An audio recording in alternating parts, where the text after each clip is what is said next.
Hola, ¿qué tal? Buenos días. Hoy es viernes de Arraigadas y les damos la bienvenida a cada uno de ustedes que siempre se une a esta transmisión, tanto en vivo aquí en YouTube como la retransmisión o cuando ustedes buscan en YouTube y encuentran Arraigadas y ven los temas que andan buscando, pues bienvenidas. Bienvenidas sean todas. Hoy queremos continuar hablando de nuestro tema que hemos venido hablando en las últimas.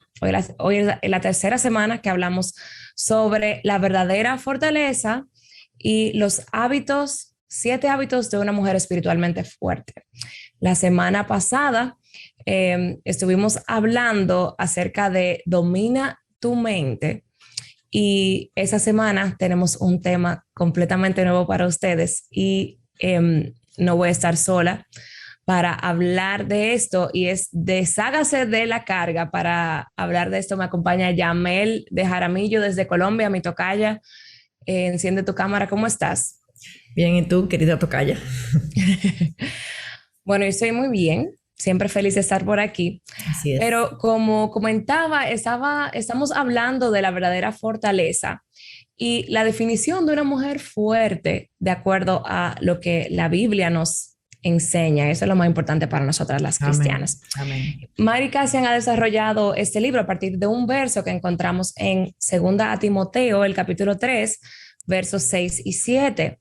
Pablo nos habla de unas mujeres en Éfeso y les llama débiles. Voy a leer el versículo. Dice, porque entre ellos están los que se meten en las casas y se llevan cautivas a mujercillas. En otras versiones dice mujeres débiles o mujeres vulnerables, cargadas de pecado, llevadas por diversas pasiones que siempre están aprendiendo, pero nunca pueden llegar al pleno conocimiento de la verdad.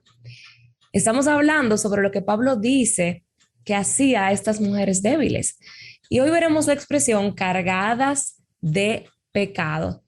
Y Yamel, no puedo evitar recordar que en estas últimas, bueno, las semanas pasadas estuvimos apercibida de lo que se conoce como las Olimpiadas. Y es un evento que sucede cada 4 años y allí vemos a los atletas, como decimos nosotros, fajados, luchando por ganar esa medalla de oro. Y aunque hay diferentes disciplinas, en su mayoría todos tenían algo en común y es la ropa. O sea, ellos todos estaban, la mayoría, ligeros de carga y sus ropas son diseñadas especialmente para que no pese más allá de lo necesario, que no son un impedimento para ellos poder desarrollar, alcanzar su mayor potencial. Pero si llevamos esa analogía a las mujeres débiles de Éfeso, pudiéramos decir que ellas no avanzaban porque estaban con un exceso de carga. ¿Qué tú nos puedes decir de eso, Yamel? Tú sabes que, bueno, no sabes. A mí me encanta ver las Olimpiadas, ya que tú las acabas de mencionar. Y me gusta verlas. Obvio, yo no veo todas las Olimpiadas, sino algunas de esas disciplinas.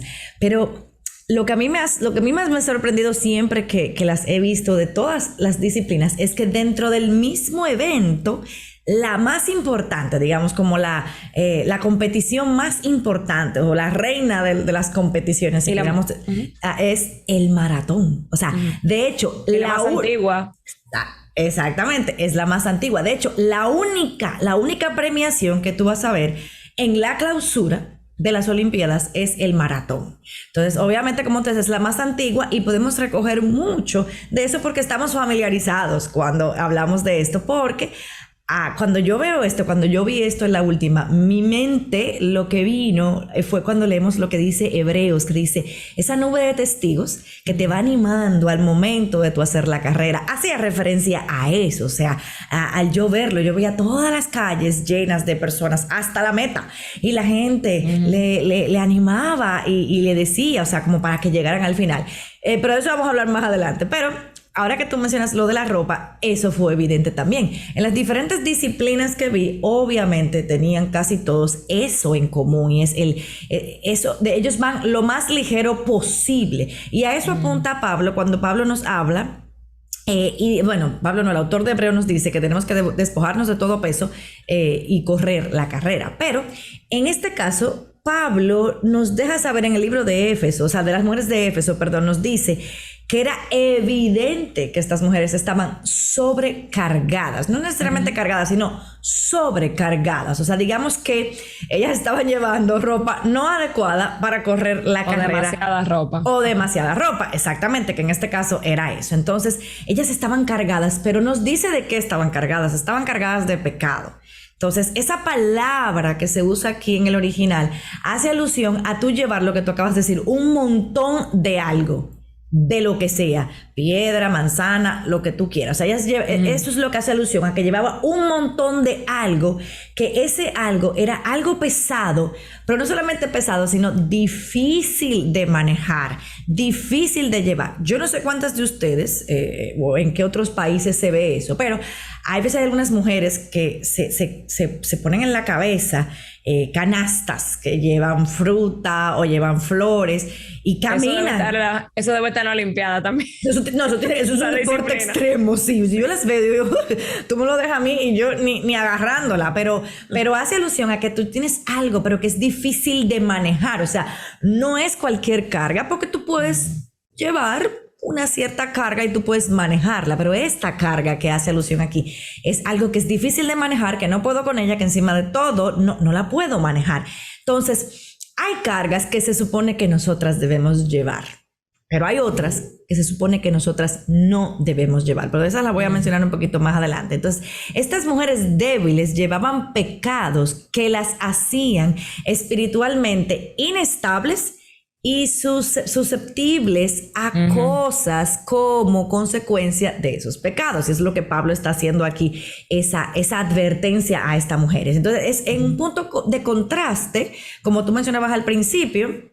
Una mujer fuerte, en este caso espiritualmente fuerte, es aquella que, como los corredores de las maratones, conocen, exactamente, conocen las demandas de lo que conlleva esa carrera. ¿Y qué hace? Se viste adecuadamente a ellas. Es decir, esta mujer fuerte, tiene el hábito de despojarse de la culpa, el pecado y la vergüenza. Ese es, yo creo que lo que está hablando aquí Pablo en este sentido. Sí. Bueno, siguiendo con las Olimpiadas, hay un deporte muy practicado y es el tiro al blanco. Y en el lenguaje original, la palabra pecado significa eso mismo en particular. ¿Y cómo encaja entonces el concepto de pecado en nuestros días?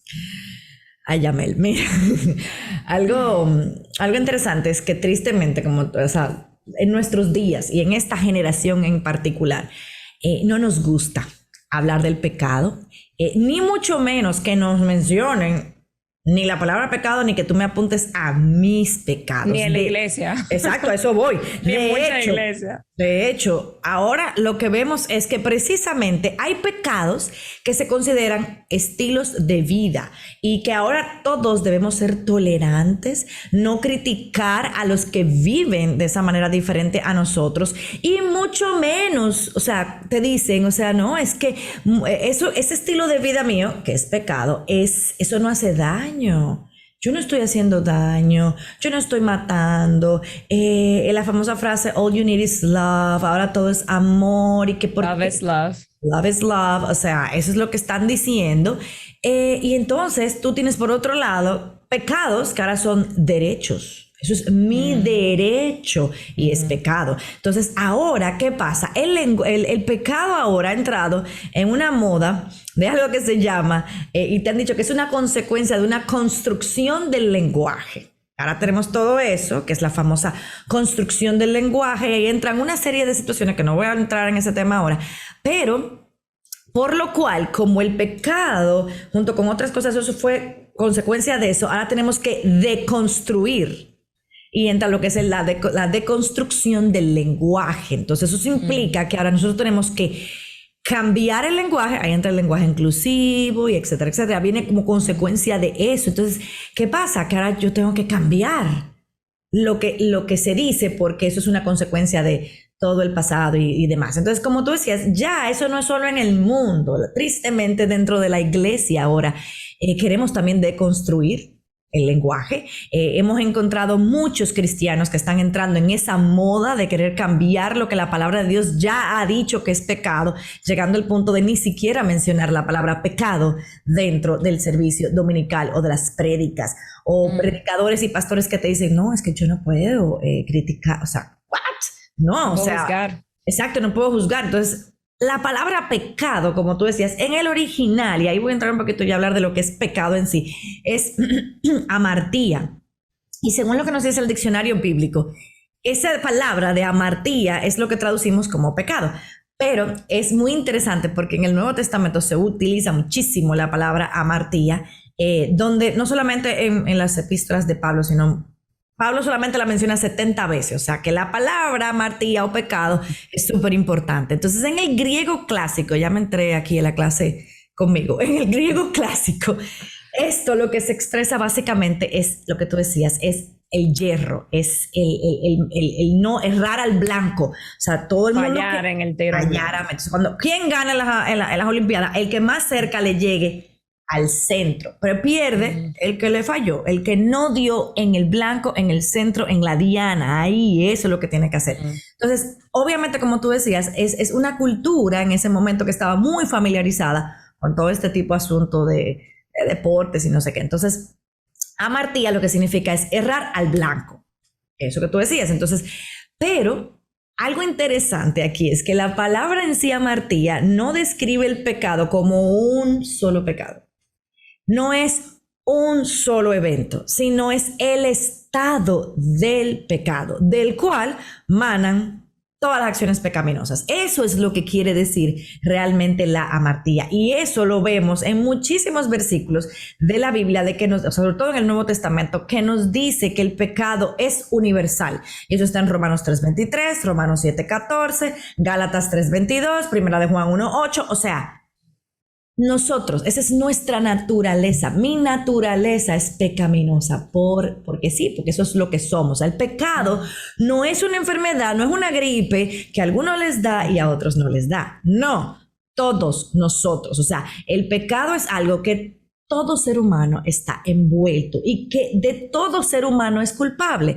Romano claramente nos dice, o sea, todos están destituidos de la gloria de Dios, por cuanto todos pecaron. Entonces, tenemos que tener claro que por más que quieran cambiar el lenguaje y no sé cuánto, o sea, el pecado no es algo que, pasó una vez, o es algo, que es esporádico. No, es el estado, es la condición universal del hombre, de ti y de mí, o sea, de todas nosotras. Esa es la condición del pecado. Y ojo, la Biblia menciona un sinnúmero de cosas que las llama pecado, me guste a mí o no me guste a mí. La Biblia es nuestro estándar y lo que la Biblia llame pecado es lo que se supone que tú y yo debemos también llamar pecado. Hollywood no es nuestro estándar, Facebook no es nuestro estándar, Dios es quien define el pecado. Y si nosotras queremos vivir sin esas cosas, sin esos pecados que nos retrasan en la carrera, entonces yo debo empezar a ver las cosas a través de ¿quién? Del lente de la palabra de Dios. Eso es lo que yo tengo que hacer. Y me gusta como Mary Cassian lo dice en el libro y dice, el pecado nos cansa, nos pesa, nos hace andar con un bagaje emocional y espiritual. Y es por eso que Dios, Él nos llama ¿a qué? A despojarnos de las cargas, a volver a nuestra casa donde nuestro Padre Celestial. Amén. Pero sabes que a mí me llama la atención precisamente eso que dices, de que Dios es quien define el pecado, no nuestras circunstancias, ni pequé porque me provocaron o hice esto porque no nos justificamos. El Señor lo llama pecado, es pecado. Y hay lamentablemente actitudes y acciones que nosotros los creyentes, no reconocemos, no lo llamamos pecado. Y por eso no nos identificamos como pecadores. Entonces, mientras no nos identifiquemos como pecadores, no necesitaremos a uno que nos libre del pecado. Si yo soy santa, ¿para qué necesito santificarme? El Señor nos hubiera salvado y ya, desde que nos salvó, nos glorificó y ya, pero nos ha dejado aquí, tenemos un proceso de santificación. Entonces, mientras no reconozca que soy pecadora, hasta que no confiese mis pecados, hasta que no me arrepienta, o no te arrepientas, vas a vivir atada al pecado y ciega, que es lo peor. No hay nada peor que eso, estar ciego a tus propias faltas. Y quiero leer Proverbios 28:13 que dice, el que encubre sus pecados no prosperará, mas el que los confiesa y los abandona hallará misericordia. Y como creyentes, Yamel, yo te lo digo porque es una lucha que he tenido. Muchas veces decimos de la boca para afuera, sí, todos hemos pecado, yo soy pecadora, estamos instituidos de la gloria de Dios, sí somos pecadores, necesitamos a Cristo, pero no podemos nombrar dos pecados con los que estamos luchando actualmente. Haz este ejercicio, hermana, tú que nos ves o nos escuchas. Puedes nombrar 3 pecados en tu vida actualmente que tengas que confesar, o consideras pecado solamente que el adulterio, que la mentira, que la falta de modestia al vestir. Eso es muy fácil de ver en los demás, casi siempre. Pero no nos fijamos nosotros en nuestra queja o nuestra ira. Nuestro egoísmo. Nuestro egoísmo, hablar, que voy a pedir oración, vamos a pedir oración por fulana, y ahí empieza la cantaleta y el chisme. Y Mary, en su libro, si puedes de verdad comprar este libro y estudiarlo, ella da una lista de muchos pecados en su libro y encontramos algunos que cometemos a diario, pero que probablemente no los confesamos. Y lo voy a leer aquí directo del libro y dice materialismo o autopromoción, desprecio. Es muy fácil como ver, qué sé yo, la homosexualidad, el adulterio, pero no la jactancia, por ejemplo, o el egocentrismo. Y hay un libro que se llama Pecados Respetables, de Jerry Bridges. Y dice, el subtítulo del libro dice, confrontemos esos pecados que toleramos. Y es cierto, nos acostumbramos, ya me lo está buscando ese libro porque ese está en su biblioteca, nos acostumbramos a tolerar ciertos pecados y cierto grado de pecado también en nuestra vida, como por ejemplo una mente mundanal o el temor a los hombres o quizá la falta de dominio propio en mi forma de alimentarme, esa me pasa mucho a mí, o irritabilidad, ese tipo de cosas nos... Compartimos unos cuantos ahí tú y yo. Sí. No, nos pasan a diario, pero no tendemos a reconocerlo y a confesarlo. Entonces el apóstol Pablo nos dice en Hebreos 12:1, perdón, el autor de Hebreos nos dice en Hebreos 12:1 que debemos despojarnos de todo peso y pecado. Despojarnos de todo peso y pecado. ¿A qué se refiere el autor de Hebreos, Yamel, con esto? Porque hemos visto toda esta lista de pecados que consideramos a veces nosotros respetables. Tú sabes que algo súper interesante, Yamel, es que en eso que nos dice el autor de Hebreos hay 2 cosas. Y yo no sé si a ti te pasa, pero a mí durante mucho tiempo lo pasé por alto hasta que finalmente, no sé si fue que lo leí en un libro, no me acuerdo, o alguien me puntualizó a eso, pero es que hay 2 cosas y eso puede pasar desapercibido. Y me gustaba lo que tú decías, o sea, dice, despojémonos del peso y del pecado. Hay 2 cosas ahí, lo que pasa es que a veces uno lo lee y como que pasa desapercibido, pero aquí mi pregunta es, ¿cuál es el peso? Y si hay diferencia entre peso y pecado, o no es lo mismo, o son 2 cosas, o cómo es. Entonces, el peso, y vamos a empezar con eso, o sea, cualquier cosa que impide nuestro progreso, eso es tanto peso como pecado, ambos van a impedir nuestro progreso. Ahora, resulta que en el caso del peso, puede ser algo bueno, según la opinión de otra persona. Yo puedo ver algo y yo te puedo decir, pero... eso no es malo, Yamel. Servir en la iglesia en muchos ministerios. Sí, no, yo te puedo decir algo, pero es que eso no es malo. Quizás no es, o sea, quizás no es un peso para mí, pero tal vez lo es para ti. Y ahí viene la diferencia. O sea, el atleta, ¿verdad? Acuérdense que estamos en modo así atleta. Olimpiada. Exacto, olimpiada. El atleta ganador, él no escoge entre lo bueno y lo malo. Él escoge entre lo bueno y lo mejor.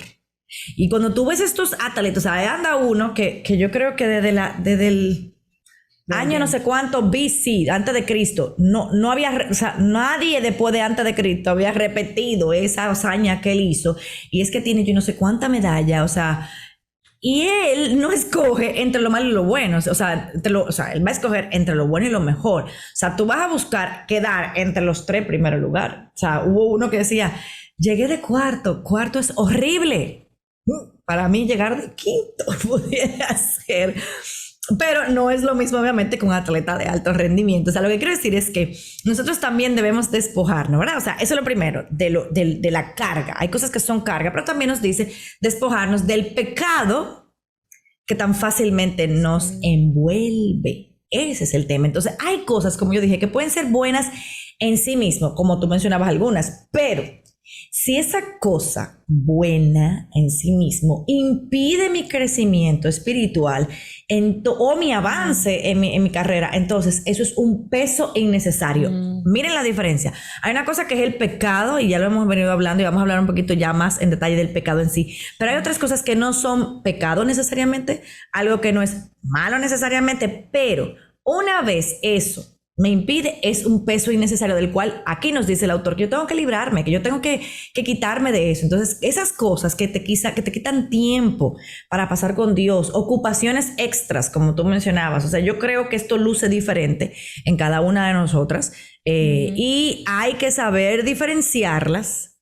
Si eso realmente la Biblia, acuérdense que la Biblia es nuestro estándar de lo que dice pecado. Tampoco vengamos ahora a llamar cosas que no son pecado como pecado, porque para mí es un limitante. Entonces hay que tener mucho cuidado con eso. O sea, la Biblia es lo que nos va a decir que es pecado, y sí hay otras cosas que nos van a impedir, y esas son las cosas que están entre lo bueno y lo mejor. No estamos hablando de lo evidentemente malo, no estamos hablando de lo evidentemente pecaminoso. Entonces es aquello que está entre lo urgente y lo importante. Siempre tenemos una tendencia a irnos por lo urgente, pero la pregunta es, ¿lo urgente es realmente lo importante?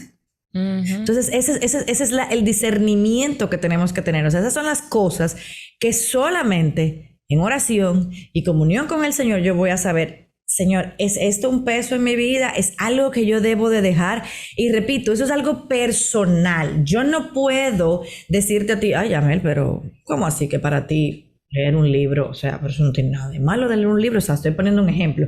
Sí, pero quizás ese leer el libro te está quitando tiempo de tú dedicarte a lo que realmente vas a crecer en el Señor. Entonces, no es pecado, pero en tu caso eso es un peso innecesario del cual tú tienes que liberarte. Entonces yo creo que esas son las cosas que habla el autor, pero como te digo, a veces pasamos tan rápido y como vemos que está junto con el pecado que nos envuelve, cuidado también con meter dentro de todo eso cosas que tal vez no son pecado y quererle imponer también al otro que tú corras a mi ritmo, por ejemplo, o que tú dejes las cosas porque yo entiendo. No, ni tú ni yo somos el estándar, ya lo vimos al principio, sino es la palabra de Dios la que nos da esa luz. Y otra vez volvemos a lo mismo, tenemos que estar constantemente en comunión con el Señor para saber entonces cuáles son las cosas que Yamel tiene que despojarse, cuáles son esas cosas que son ese peso en mi vida, y también, como tú decías, ver cuáles son mis pecados. Son 2 cosas de las cuales tenemos que liberarnos. Tú sabes, Yamel, que sí, yo estoy, eso, es cierto. Nosotros a veces hay personas que te piden consejos, consejería, y hay cosas muy específicas en su vida, que es el trato del Señor con ellas, y tú a veces que le dices, bueno, tú tienes que en comunión con el Señor y en oración determinar y ver que el Señor te revele eso a tu vida.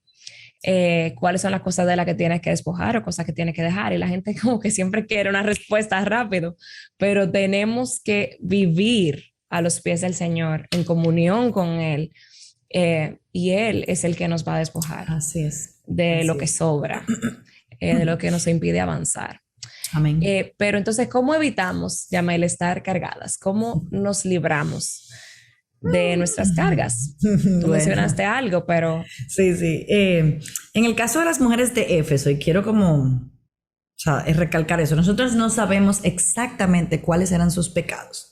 O sea, nosotros no sabemos, sino dice que estos pecados, sin embargo, ellas estaban cargadas de ellas, estaban llenos de estos pecados. Yo te voy a decir algo, independientemente de lo que fuera, yo no voy a entrar en que si era esto, aquello, lo otro, o sea, ese no es el punto, aquí no es el punto de que hagamos una lista ahora de ver cuáles eran los pecados que tenían las mujeres, no, o sea, estaban cargadas, eso es lo importante, o sea, esa frase lo que nos indica, como yo dije, estas mujeres estaban abrumadas, agobiadas, sin rumbo, cansadas, o sea, fíjate que dice, o sea, aprendían, pero de eso no les sirvió de mucho porque seguían cargadas de estos pecados.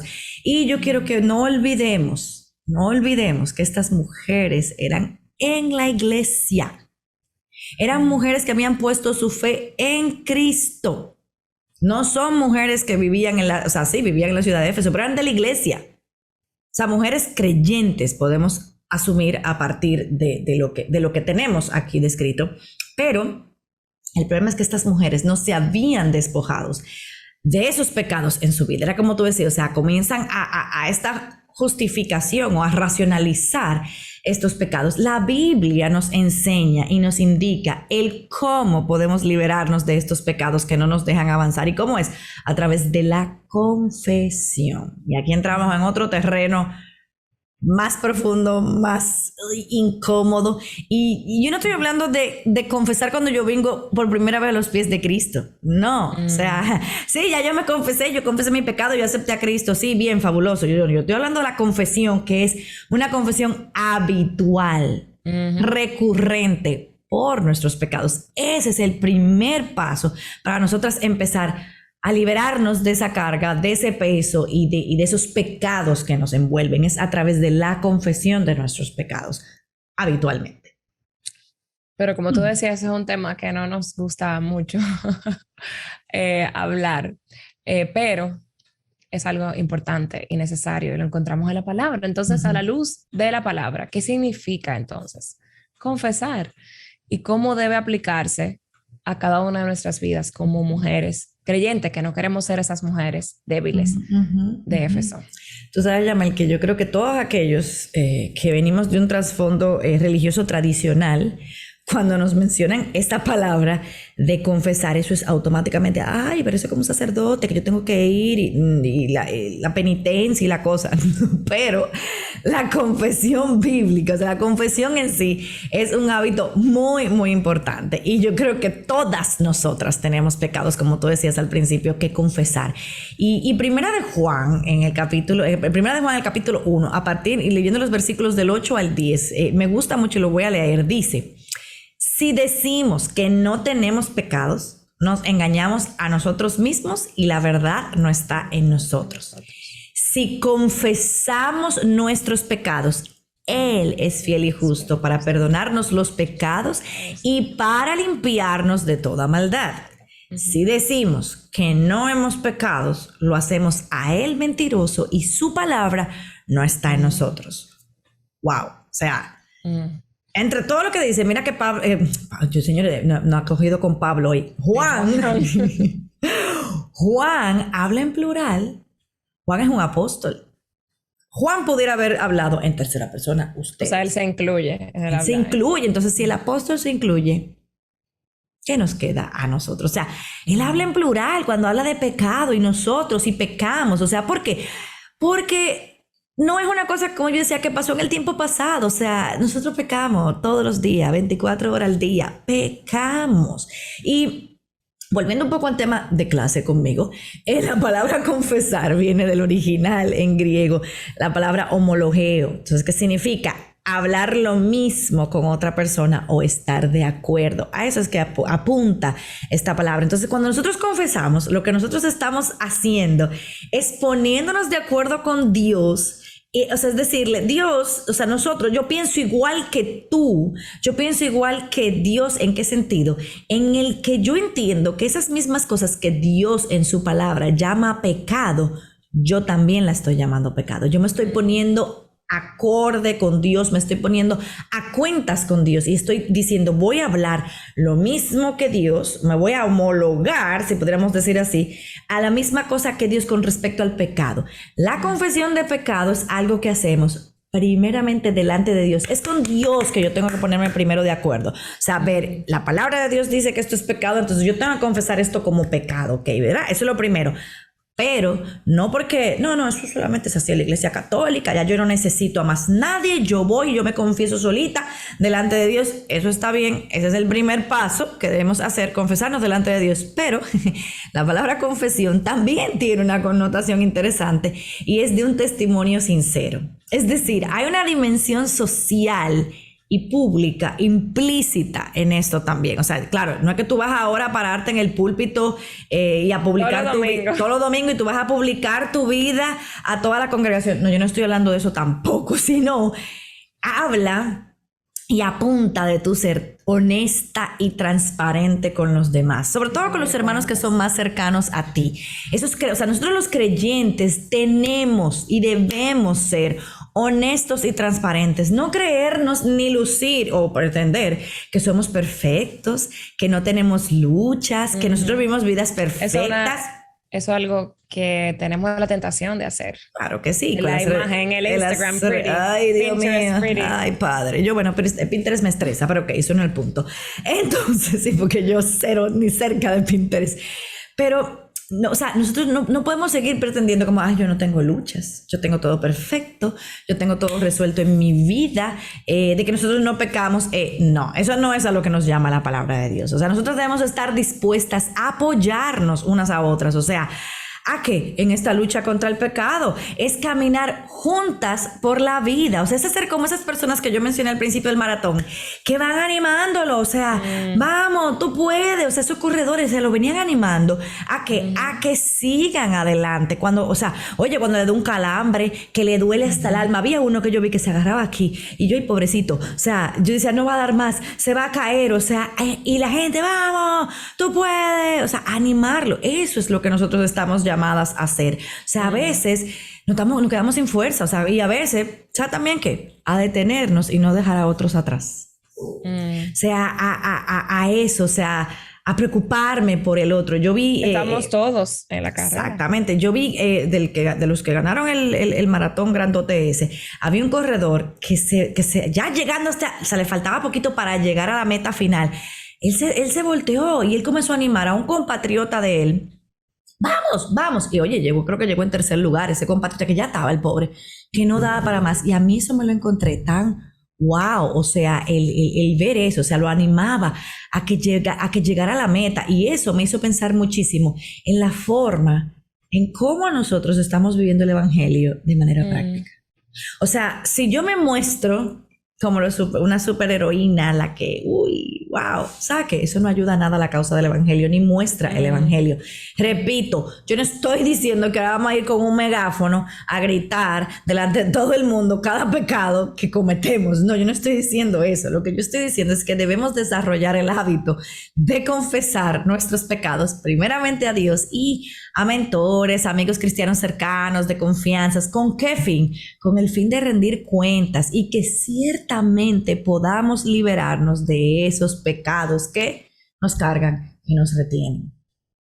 Así es. Y también cuando hemos pasado por situaciones de pecado en el pasado y vemos hermanos que están pasando por lo mismo, poder compartir con ellos y animarlos, como tú decías, que veías a esos corredores animarse unos a otros y no caer en la falta de empatía. Nosotros, como hablamos la semana pasada, que hablábamos de hebreos y que tenemos un sumo sacerdote empático que se identifica con nosotros. Nosotros no podemos caminar en el mundo pensando que no fallamos o que lo conocemos todo. La razón por la que yo no he caído en el pecado de esa persona que sí es valiente y lo confiesa, si yo no he caído en ese mismo pecado, no es porque yo sea más hábil, porque yo sea especial, sino por la gracia del Señor, lo que el Señor ha permitido y de lo que me ha librado en mi vida. David me llega a la mente cuando te escucho hablar de todo esto y de la confesión de pecados. Él amaba al Señor, pero fue un hombre también que tuvo muchas faltas, que cometió muchos pecados.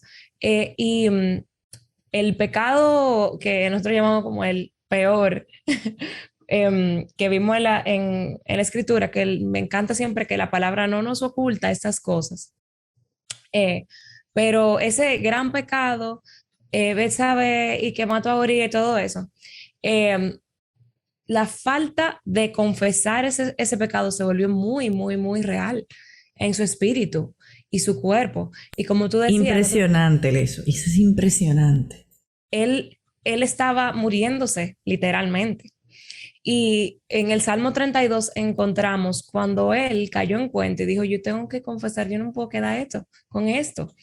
Y me encanta, dice, bienaventurado aquel cuya transgresión ha sido perdonada y cubierto su pecado. Bienaventurado el hombre a quien Jehová no culpa de iniquidad y en cuyo espíritu no hay engaño. Mientras callé, se envejecieron mis huesos en mi gemir todo el día, porque de día y de noche se agravó sobre mí tu mano.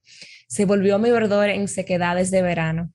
Mi pecado te declaré, la confesión, y no encubrí mi iniquidad. Qué tonto a veces somos, como que pensamos que no podemos ocultar de Dios, ¿verdad? Entonces dije, confesaré mis transgresiones a Jehová, y tú perdonaste la maldad de mi pecado.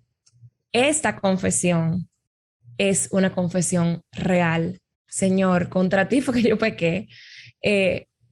Tú eres fiel para perdonarme, no como Adán y Eva cuando el Señor le dijo, ¿qué pasó? Y dije, No fue ella y la otra no fue ella. Yo digo, si hubiese habido un ratón, también le echan la culpa por ahí al gato o al conejo. O sea, hay confesiones que no se ven como esta de David y nosotros a veces tendemos a hacer lo mismito que Adán y Eva. Y pudiera decirse entonces que hay falsas confesiones o confesiones poco sinceras.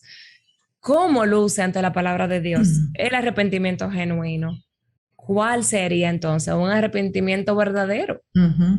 A mí me encanta que tú mencionaras ese ejemplo de David, porque ciertamente una de las riquezas de la Biblia, yo siempre he dicho, es que está llena de ejemplos a seguir y ejemplos a no seguir. Y obviamente el tema de la confesión, como tú mencionas, Jamel, no es la excepción. Y yo te voy a mencionar dos ejemplos que menciona Mary en su libro, y ya tú mencionaste uno de ellos, o sea que es una confesión de una manera correcta. Entonces vamos a hacer como un contraste y vamos a empezar obviamente con Saúl, que es, digamos, el antitipo de David y el antagonista. Y David, Saúl, todos recordaremos, esta historia la vemos en Primera de Samuel capítulo 13 del 8 al 12, cuando él hizo cosas que él sabía que no podía hacer y que como eran ofrecer holocaustos, y en lugar de él realmente arrepentirse, porque él sabía lo que él estaba haciendo, él lo sabía, vemos a Saúl simplemente,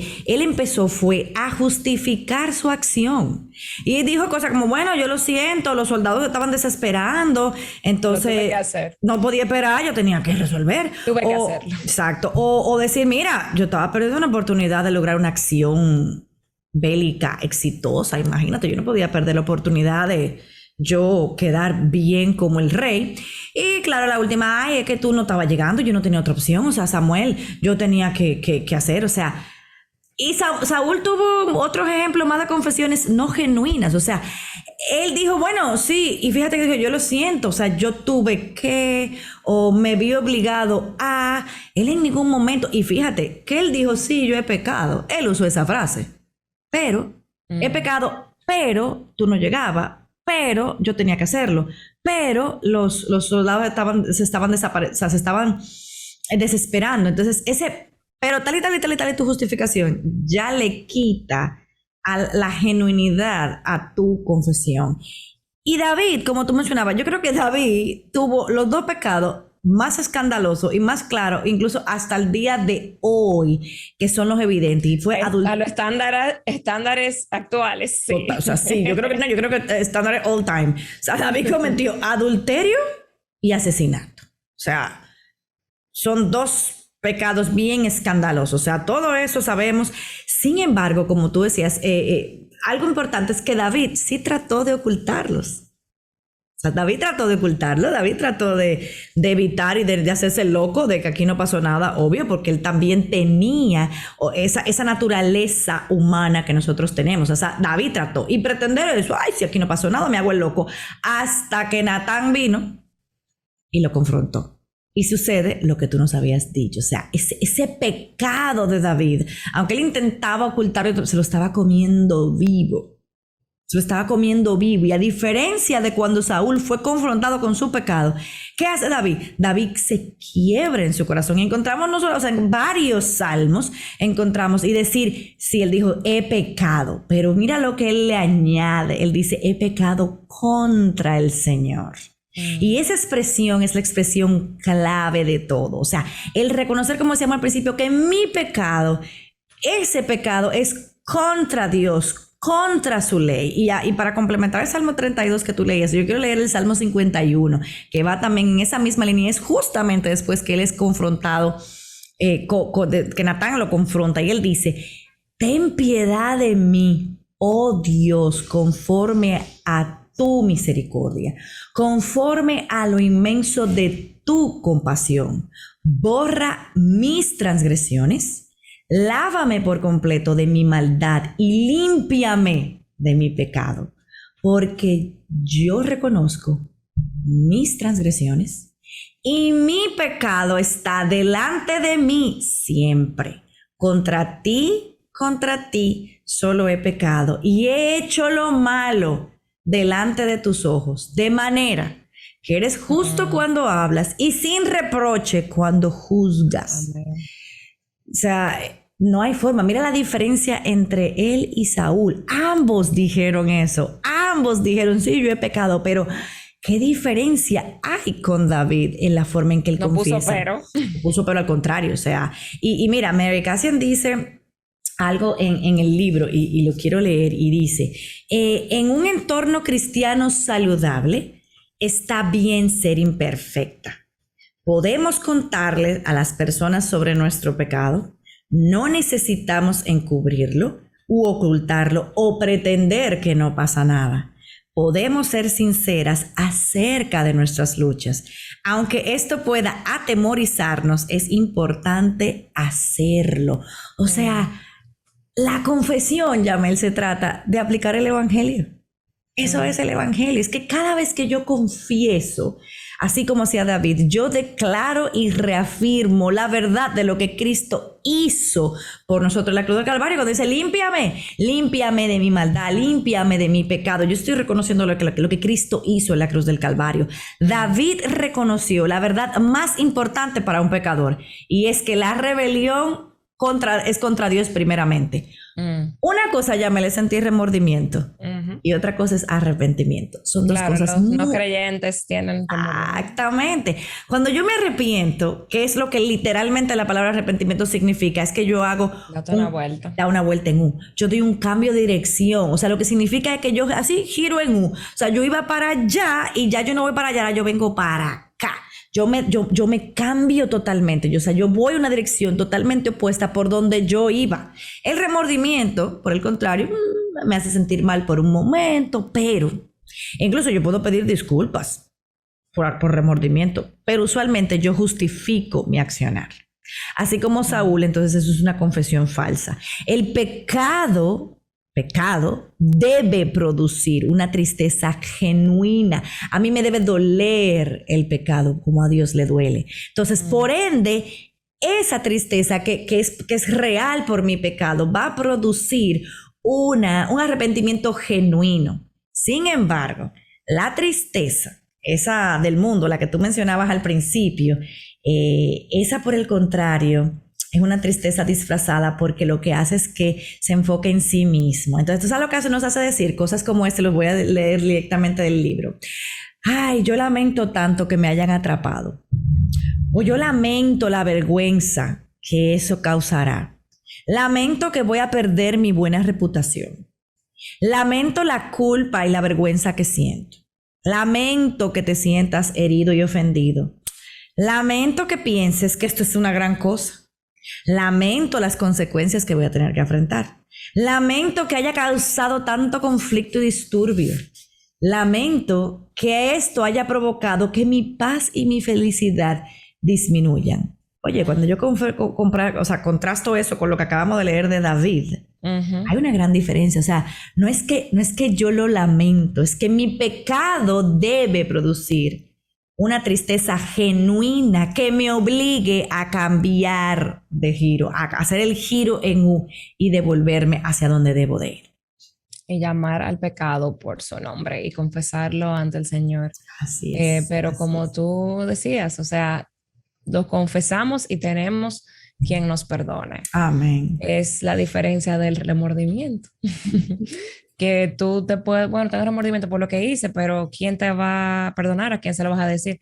Y tú sabes, Yamel, que me recordé cuando estaba hablando de eso, de un ejemplo de una chica que le confesó un pecado a Mary Cassie en una conferencia que ella Ujú, fue ujú. y había pasado hacía 9 años y ella un alma no sabía en esta tierra lo que ella había hecho. Ella tuvo, alguien le puso una bebida, una persona que ella conocía le puso algo en su bebida, una muchacha de iglesia que era consejera, le puso algo en su bebida, la violaron y ella quedó embarazada y tuvo un aborto. Y nadie lo supo, nadie. Ella duró 9 años, todos los días, llorando, Claro. confesando, pero nunca se lo dijo a un alma. Y ella nunca pensó que Dios la había perdonado y por eso duró 9 años orando. Y se lo dijo a Mary, la primera persona que se lo dijo. Y Mary duró la noche entera, como tú decías, el Evangelio, derramando el Evangelio sobre su vida, leyendo la palabra de Dios, diciéndole Amén. que, poniéndose de acuerdo, ¿verdad? Como lo que decíamos, lo que es la confesión, poniendo de acuerdo con Dios lo que es pecado. Y esa muchacha cambió su semblante Totalmente. cuando lo hizo. Y hermana, hay veces que tenemos pecado que solamente Dios los conoce, pero tenemos un Dios que perdona, que nos Amén. envió a Jesucristo para morir por los pecados que tú has hecho y lo que tú vas a cometer en un futuro. Amén. También, y Amén. tenemos que creerlo por fe y no ser tan orgulloso de que nosotros como que no, sí, no, que me tengo que perdonar a mí mismo. No, el Señor ya te perdonó Amén. y tú no eres más que Dios. Así que, Yamel, ya llegamos al final. Si tienes algunos consejos finales sobre lo que hemos estado hablando. Yo creo que lo primero es, como tú decías, que no nos dejemos oprimir por el pecado, que debemos aprender a confesarlos, a no creer las mentiras del enemigo. Yo creo que también, como tú decías, a identificar el pecado y llamarlo por sus nombres. O sea, es malicia, es envidia, es orgullo, es falta de amor y un largo etcétera. Que al momento de confesar claramente digamos la palabra, o sea, Señor, perdóname, y nombre el pecado. O sea, incluso cuando yo tenga que pedirle perdón a otra persona, decirle, mira, perdóname porque por mi egoísmo yo dije esto. No es de que, ay, excúsame, ay, Si te discúlpame. ofendí, No, no, no, no, si no, te no, no. ofendí en algo, No, o perdóname. sea, mira, perdóname porque en mi orgullo yo entendí eso, porque en mi orgullo yo, o sea, dígalo, o sea, y otra cosa que tú decías, no luchar sola con un pecado. O sea, busquen una mentora, busquen una hermana que las acompañe en oración, a quien ustedes puedan rendirle cuentas por este pecado, ser honestas, ser transparentes, no querer lucir más perfectas de la cuenta. Examinar nuestro corazón día a día. Nuestro corazón es engañoso. No en vano el salmista decía, le pedía al Señor, examíname y muéstrame los pecados que aún me son ocultos, porque somos expertos en disfrazar aún nuestro pecado. Entonces, eso también pedirle al Señor. Y tú sabes también que recordar que ser vulnerable no es ser débil. Todo lo contrario. Se requiere ser una mujer muy valiente, pero muy valiente para tú reconocer que, o sea, tú reconocer que hemos fallado y que yo necesito a los demás. No se crean que he escuchado decir, no, una mentora, no, tú no puedes compartir tus luchas. Eso es lo más antibíblico que hay. Sí, estamos llamadas a compartir las luchas unas con las otras. Para eso hay mentoras, para eso Pablo insiste en que las ancianas estén ahí en las iglesias. Por eso es importante también el rol de la iglesia local. Busca una hermana en tu iglesia con quien tú puedas hablar, quien te pueda servir de mentora, quien tú puedas rendirle cuenta y que desarrollemos nosotras el compartir esas luchas. No es en redes sociales. Las redes sociales no son la iglesia. No es las redes sociales que yo me voy a compartir ahí. Ay, Señor, no, las redes sociales Amén. No son para eso. Amén, es la iglesia, amén. es la iglesia. Dejemos de estar usando las redes sociales como una plataforma para hoy. No, vaya a su hermana, vaya a alguien de la iglesia que usted tenga y busque en su iglesia local, que es ahí donde Dios te ha puesto. Y es ahí donde tú tienes que buscar a esa persona que va a caminar contigo en la vida, no en las redes sociales. Yo creo que ya con eso se resume. Bueno, hermanas, creo que aquí el consejo fue claro. Fue muy, muy, muy claro. Y gracias, Yamel, por recordarnos la palabra de Dios y darnos también esos consejos tan prácticos que podemos poner por obra ya mismo. Amén. Escríbele a esa hermana, llama a esa hermana. Si cuando en la mañana tu esposo se fue y te dejó con los niños y tú le tuviste un ataque de ira y hiciste cosas dile a tu esposo, mira, hice esto, ya le pedí perdón al Señor, pero confiesa, no te quedes con la carga. Confiesa tus pecados. Y como dijo Pablo, las mujeres débiles eran las que estaban cargadas. Así que, como decía Yamel, no hay debilidad. No hay debilidad en uno quedarse con todo, sino la verdadera fortaleza está en despojarnos. Amén. Entonces, quiero recordar lo que tú leíste en 1 de Juan 1:9. Si confesamos nuestros pecados, Él es fiel y justo para perdonarnos los pecados y para limpiarnos de toda maldad. Amén. Y esa Amén. es la verdad bíblica en la que queremos estar arraigadas. Damos gracias al Señor por su palabra. También queremos, Yamel, si puedes, por favor, orar. Claro que sí. Para que eso sea una realidad en nuestras vidas. Amén. Oremos. Padre de la gloria, gracias, Señor, por una oportunidad más de estar aquí este viernes, Señor, y poder hablar, Señor, de tus cosas y sobre todo el día de hoy, Señor, de la importancia de la confesión, Señor, de este hábito de soltar la carga, de reconocer que nosotras no somos Dios, Señor, y venir delante de ti y despojarnos y dejar todo, Señor, a los pies de la cruz, Señor. Padre, que aprendamos que ser vulnerables, Señor, unas con las otras no es un signo de debilidad, Señor, sino de fortaleza. Que aprendamos, Señor, a llamar pecado lo que es pecado, Señor, a soltar todas esas cosas innecesarias en nuestro caminar, a que fijemos nuestros ojos en ti, Señor, y en lo que dice tu palabra, Señor, que aprendamos a ver tu palabra como nuestro estándar, Señor, que aprendamos también a valorar nuestra iglesia local, Señor, que aprendamos a valorar esas ancianas, esas mujeres que tú has puesto alrededor de nosotros, Señor, de manera cercana, y que así, Señor, como corrían, Señor, la carrera, ese maratón, Señor, Padre, que podamos correr unas con las otras, que nos animemos las unas con las otras, que nos apoyemos, que cuando una caiga, Señor, podamos detenernos, Señor, y levantar, Señor, al caído, animarla, Señor, y recordarle la verdad del evangelio, Señor. Es por tu evangelio que podemos seguir esta carrera, no porque ninguna de nosotras seamos superhéroes, Señor. Padre, que recordemos estas verdades siempre y que aprendamos, Señor, a renunciar, a dejar todo detrás, Señor, y seguir corriendo esta carrera, Señor, en esta gran nube de testigos que están animándonos y viendo cómo corremos, Señor, esta carrera hasta que lleguemos, Señor, al glorioso día en que te veamos cara a cara. Gracias, Señor, por esta oportunidad y sé tú con nosotros y te pedimos todas estas cosas en el nombre precioso de tu Hijo Jesús. Amén. Amén. Muchísimas gracias. Hermanas, tenemos un recurso a recomendar y es La verdadera fortaleza de Mary Cassian. También les recomiendo ese libro que mencioné de Jerry Bridges, que ya me estaba buscando ahí, ya lo tiene por ahí. Anda por ahí, señora, pero no lo encontré, el de Pecados Respetables. Pecados Respetables. Y bueno, hasta aquí. La semana que viene no olviden conectarse y vamos a hacer una pausa. Un paréntesis. Un paréntesis. Es decir, la semana que viene un paréntesis y la semana siguiente continuamos con esta serie de la verdadera fortaleza y estos hábitos de una mujer espiritualmente fuerte. Hasta la semana que viene y el Señor las bendiga a todas. Bendiciones. Adiós. Chao.